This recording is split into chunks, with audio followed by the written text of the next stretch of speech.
बिस्मिल्लाहिर्रहमानिर्रहीम। हकीकत ख्वाब चैनल की तरफ से तमाम व्यूवर्स को अस्सलाम वालेकुम।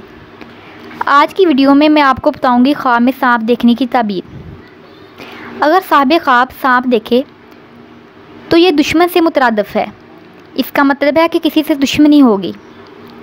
अगर साहिब ख्वाब सांप को घर में देखे तो इसका मतलब है अपनों से दुश्मनी हो जाएगी, यानी ख़ानदान में से कोई दुश्मन होगा। अगर साहिब ख्वाब सांप गैर जगह पर देखे तो इसका मतलब है कि किसी दुश्मन से अदावत होगी और दलील है कि परेशानी उठाएगा। अगर साहिब ख्वाब सांप को डसता देखे तो इसका मतलब है दुश्मन से नुकसान पहुंचेगा और साहिब ख्वाब रंजो तकलीफ़ उठाएगा।